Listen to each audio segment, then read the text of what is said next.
कि गैर इरादतन हत्या जो थी, अकस्मात जिसको कहते हैं, इसमें हमने दो हिस्से किए। अकस्मात तो किसी भी व्यक्ति से किसी भी स्थिति में हो सकता है।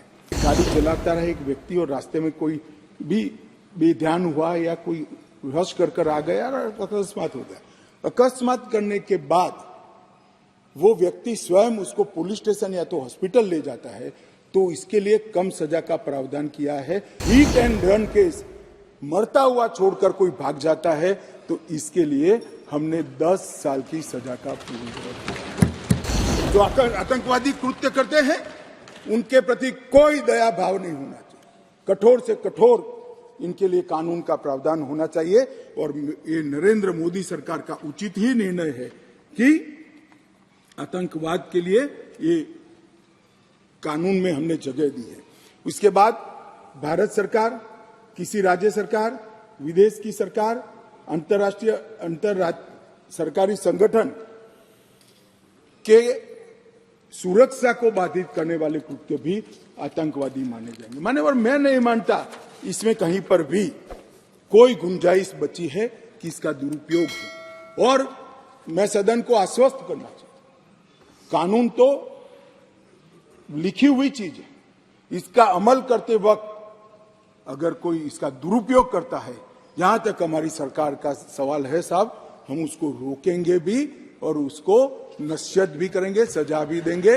और सबसे ऊपर कोर्ट है। अगर किसके ग्रीवेंसेस है तो ये आतंकवाद को रोकने का प्रोविजन भी कोर्ट के ऊपर तो नहीं है।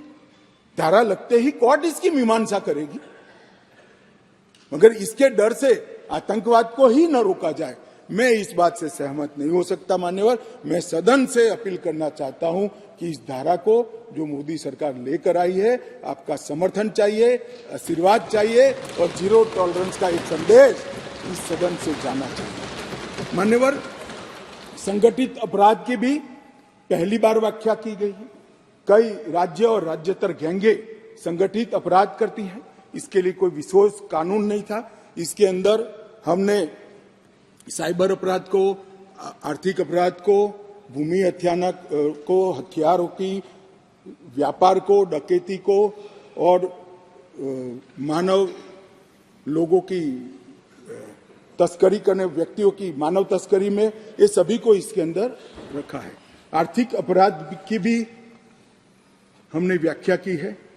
करेंसी नोट, बैंक नोट, सरकारी स्टैंप का कुटकरण, हवाला व्यवहार और बड़े पैमाने पर वित्तीय कपट और आर्थिक व्यवस्था को तोड़ने के सभी प्रयास, इसको भी आर्थिक अपराध की व्याख्या की तरह पहली बार लाने का काम नरेंद्र मोदी जी कर रहे हैं।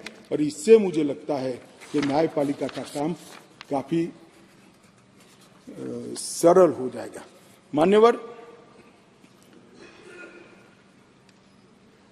एक मैं स्पष्टीकरण करना चाहता हूं कि गैर इरादतन हत्या जो थी, अकस्मात जिसको कहते हैं, इसमें हमने दो हिस्से किए। अकस्मात तो किसी भी व्यक्ति से किसी भी स्थिति में हो सकता है।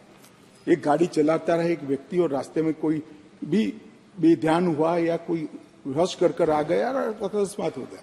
अकस्मात करने के बाद वो व्यक्ति स्वयं उसको पुलिस स्टेशन या तो हॉस्पिटल ले जाता है, तो इसके लिए कम सजा का प्रावधान किया है।